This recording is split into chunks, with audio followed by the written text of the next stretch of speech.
말씀 48장, 이사야 48장 17절에서 19절 보도록 하겠습니다.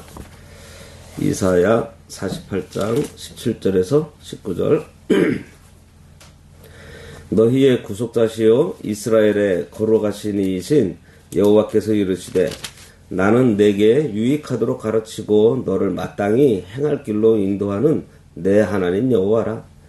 네가 나의 명령에 주의하였더라면 내 평강이 강과 같았겠고 내 공의가 바다 물결 같았을 것이며 내 자손이 모래 같았겠고 내 몸의 소생이 모래알 같아서 그의 이름이 내 앞에서 끊어지지 아니하였겠고 없어지지 아니하였으리라 하셨느니라. 오늘 말씀의 제목은 나의 명령에 주의했더라면 입니다. 앞에서 고레스를 세워서 이스라엘을 바빌론 포로에서 해방시키실 것을 말씀하고 그 일이 지금껏 계속해서 이사야를 통해서 주어졌던 예언대로 이루어질 것을 전하고서요. 이어서 오늘 본문에서는 고레스를 통해서 해방되기 이전에 이스라엘이 그 포로 생활의 고통을 겪게 될 것을 말하는데 그 이유가 하나님께 불순종했기 때문이라는 것을 밝힙니다. 그러면서 이에 대한 하나님의 안타까운 심정을 나타내고 있어요. 오늘 제목처럼 너희들이 내 명령에 조금이라도 주의만 했더라면 이런 일을 당하지 않았을 텐데 하는 그런 마음이 담겨 있습니다. 17절에 너희의 구속자시오 이스라엘의 거룩하신 자이신 여호와께서 가라사대 나는 내게 유익하도록 가르치고 너를 마땅히 행할 길로 인도하는 너희 하나님 여호와라 그랬습니다. 나는 내게 유익하도록 가르친다 그랬어요. 우상은 자기를 숭배하며 따르는 자를 멸망에 이르게 하는 나쁜 길로 인도하지만 하나님께서는 자기 백성을 생명과 의의 길로 인도해 주십니다. 그래서 이 말씀은 이스라엘 민족이 바빌론에 포로 잡혀가는 일이 그들을 옳은 길로 인도하고 그들을 연단하시기 위한 하나님의 사랑의 징계라는 것을 말하고 있어요. 하나님께서는 계속해서 패역한 이스라엘을 보시고도 그들이 깨닫게 되기를 바라면서 계속 그들을 일깨워 주고 계십니다. 우리 같으면 아유 나도 모르겠다 이제 네가 알아서 해 하면서 잘못되든 말든 자기 인생 너 인생이니까 네가 알아서 살라 하면서 그냥 포기할 만한데 그런데 말마따나 지지리도 못난 이 이스라엘에게 하나님께서 뭐라 그러세요?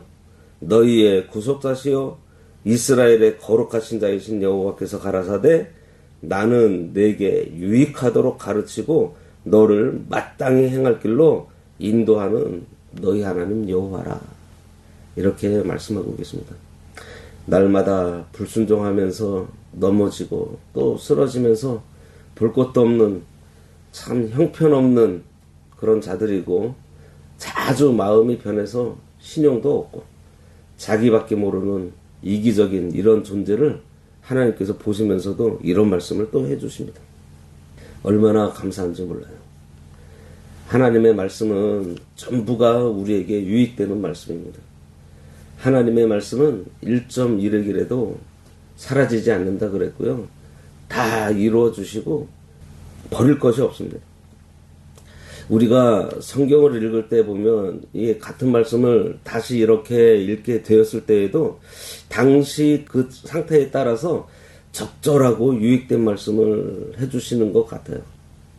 예. 우리가 성경 읽으면서 이렇게 밑줄을 그으면서 읽다 보면 아마도 나중에는 그 밑줄이 성경에 다 그어져 있을 것 같습니다. 읽다 보면 이 말씀도 저 말씀도 깨닫게 되고 귀하고 모든 말씀이 귀하기 때문에요. 이 말씀도 그냥 지나가기는 아깝고 저 말씀도 아깝고 그냥 다 아깝습니다. 일본의 우찌무라 간조라는 분이 계시는데 이분이 이제 로마서에 대해서 얘기하기를 보석을 꿰어놓은 것과 같은 보배라 이렇게 얘기를 했다고 합니다. 그러니 하나님의 말씀은 우리가 막 선택해서 골라서 순종하는 말씀이 아니에요. 전부 다 순종해야 되는 말씀입니다. 18절 네가 나의 명령에 주의하였더라면 내 평강이 강과 같았겠고 내 공의가 바다 물결 같았을 것이며, 여기서는 내가 나의 명령에 주의했더라면 이렇게 되어 있는데요. 이전 성경에서는 이 앞에 슬프다라고 되어 있어요. 그러니까 슬프다 네가 나의 명령을 듣지 아니하였도다 이렇게 되어 있습니다. 이전 성경이 더 강하게 얘기하고 있는 것 같아요. 여기에서는 주의했더라면 좋았을 텐데 이런 말인데, 이전 성경은 너희가 듣지 않았다 하면서 확실하게 지적하고 있습니다. 그래서 이 말씀은 과거 이스라엘 백성들이 유익하도록 하나님께서 가르쳐 주시고 마땅히 행할 길로 인도해 주셨음에도 불구하고 그들이 거역한 일을 말하고 있습니다. 여기서 그들이 거역한 것을 언급하고 있는 것은요, 지금 그들을 책망하려는 게 아니에요. 앞으로는 너희들 그렇게 하지 말라는 것을 바라는 마음에서 안타까운 마음으로 지금 권고하고 있는 것입니다. 왜냐하면 오늘 말씀에 그들이 주의했더라면 하고 말씀하시잖아요. 이전 성경에는요, 만일 너희들이 들었더라면 이렇게 되어 있습니다. 그들이 만일 유익된 말씀인 줄 알고 순종했더라면 지금 그렇지 않아서 너희들이 포로 생활을 하게 된 것이다 라고 얘기하는 거예요. 그러면서 본절과 다음 절에서 하나님께 순종할 때의 복을 언급해줘요. 이스라엘 백성들로 다시는 불순종하는 죄를 짓지 말 것을 촉구하고 있습니다. 내 평강이 강과 같았겠고 내 공의가 바다 물결 같았을 것이며, 하나님께 순종할 때의 복으로 넘치는 평강과 공의가 있다는 것입니다. 여기서 강은 당시 그 고대근동 지역 사람들에게 잘 알려진 유브라데스 강을 가리켜요. 이 강은 수량이 풍부하고 그 유역이 넓은 지역에까지 미쳐 있어서 하나님의 은총이 풍성함을 비유할 때 많이 사용합니다. 하나님의 은혜의 말씀을 듣고 순종하면 큰 평강과 공의를 누리게 되었을 것을 말해요.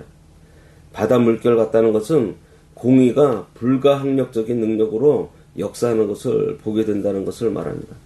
하나님께서 이 공의를 불가항력적인 능력으로 역사해 주시겠다는 거예요. 19절 내 자손이 모래 같았겠고 내 몸의 소생이 모래알 같아서 그의 이름이 내 앞에서 끊어지지 아니하였겠고 없어지지 아니하였으리라 하셨느니라. 만약에 이스라엘이 여호와의 말씀에 순종했더라면 아브라함에게 약속하셨던 자손에 대한 그 언약이 당시에 문자적으로 그대로 성취되었을 것입니다. 그런데 이스라엘은 범죄함으로 해서 바벨론으로 포로 잡혀가는 엄중한 징계를 받았고요. 포로 기간의 고역으로 인해서 해방돼서 귀환될 때 이스라엘 백성들의 수가 매우 줄어들었습니다. 스룹 바벨하고 같이 귀환한 자가 5천이 못 됐었다 그랬고요. 에스라와 같이 귀환한 자들은 2천을 넘지 못했다고 했습니다.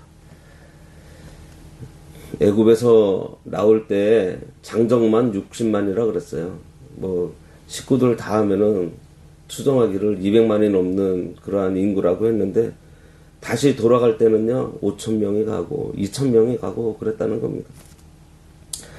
여호와께서는 이스라엘에게 유익하도록 가르쳤고 또 마땅히 행할 수 있는 길로 인도해 주셨습니다. 우리들에게도 지금 그 일을 행하시고 계십니다. 그런데 이스라엘이 하나님의 말씀을 듣지 않았기 때문에 바벨론의 포로가 된다는 말씀을 전하고 있어요. 바벨론의 포로가 되는 것은 이 세상의 포로가 되는 것입니다. 하나님께서는 수시로 말씀으로, 그 말씀도 뭐라 그랬어요? 유익된 말씀이라 그랬습니다. 그런데 그 말씀 순종하지 않으니 세상의 포로가 되도록 하시겠다는 거예요.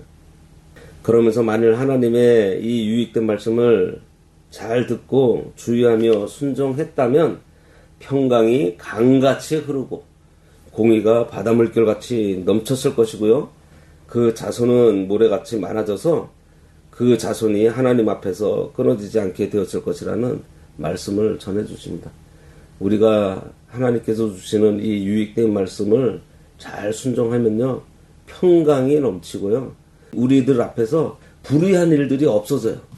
공의가 불가항력적으로 우리를 덮칩니다. 그리고 이 자손이 하나님 앞에서 끊어지지 않는 것은 형통한 것을 얘기를 하고 있어요. 우리가 말씀 순종 잘해서 이러한 복을 받기를 바랍니다. 오늘날도 하나님께서 우리에게 명하시는 말씀은 모두가 유익한 말씀이고 마땅히 행할 수 있는 말씀인 줄 우리들이 믿고 그 말씀을 그대로 순종함으로 해서 하나님께서 준비하신 평강과 공의의 복을 받게 되는 줄 알고 믿음으로 하나님의 말씀을 순종하는 저희들이 되어야 하겠습니다. 기도하겠습니다. 하나님 아버지께서 우리에게 주시는 이 유익한 말씀이 저희들이 마땅히 행해야 하는 말씀인 줄 믿음으로 순종하는 저희들이 되어서 우리 아버지를 기쁘시게 하고 그리고 저희를 위해 준비하신 평강과 공의의 복을 받아 누리는 저희 모두가 되도록 하여 주시옵소서. 예수님의 이름으로 기도드리옵나이다. 아멘.